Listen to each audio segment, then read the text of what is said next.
Yo, what up? It's Eddie from Tabletop Gaming, and today I'm excited to bring a new series to you. So we're going to start this new series. It's called From Box to Table, and I'm going to turn it over to Mason for more details.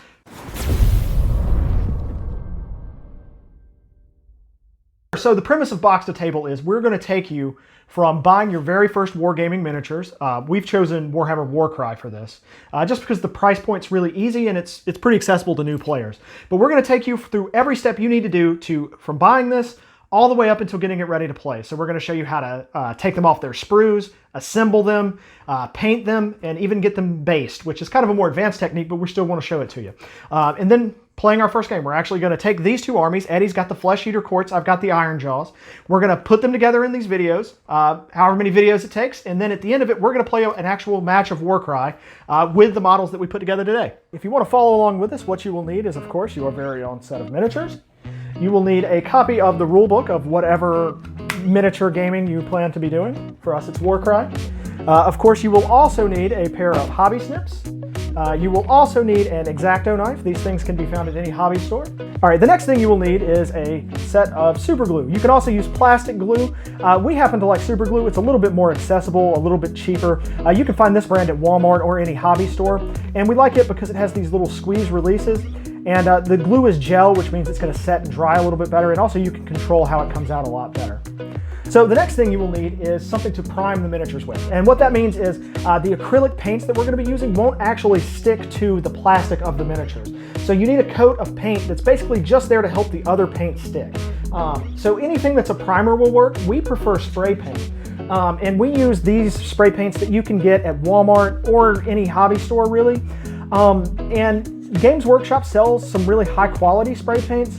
They're a lot more expensive, and honestly, we can't tell that much of a difference, so we just use the cheap Walmart stuff. You want to make sure it says primer on it, and we prefer the flat kind.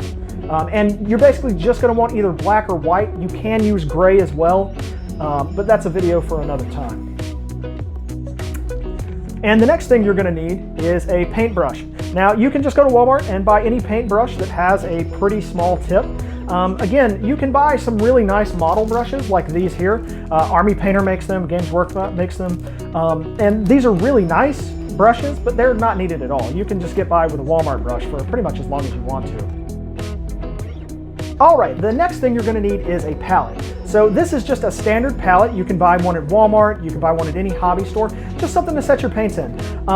There's also something called a wet palette, and we're going to talk about those in a video right over here if you want to learn how to make yours and learn more about them. But to get started, these kinds of palettes are just fine. The next thing you're going to need is, of course, paint. Now, the Citadel brand of paints from Games Workshop are excellent paints that made specifically for painting miniatures. These are great paints. They're kind of pricey though. You could also go with a mid-range paint like Army Painter, which is still made for painting miniatures, but not quite as expensive as the Citadel. But honestly, you can also just go to Walmart to get started and buy just any acrylic paint that they have. Do make sure that it's acrylic though. And really, this is all you need to get started. If you wanted to go a little bit deeper, spend a little bit more money, and have a few more gadgets or gizmos to work with, you could also get a miniature holder like this one here. Citadel makes them. You can buy them at pretty much any game shop that you can find. The next thing you could get if you wanted to base your miniatures, which is kind of taking the black plastic base that's really boring that they sit on normally and prettying it up, adding some scenery to it, making it more interesting. You can buy this flock here. This comes at any miniature or hobby store you can find. It's just basically loose, and we'll show you how to kind of glue it down to your base and make it look better. You can also just do it with dirt. If you have dirt in your backyard, you can just kind of go get a shovel, pick some of it up. That works just fine. Rocks as well. There's also some more advanced techniques that we'll show you that you can use with corkboard like this. Basically, you can tear it off and paint it up and make it look a lot like rocks. Now you have everything you need to go from box to table. For a comprehensive list of this, you can check the description below, as well as our affiliate links to these items so that you can purchase them for yourself. All right, guys, thanks for watching. Click like, subscribe, you know the deal. See y'all next time.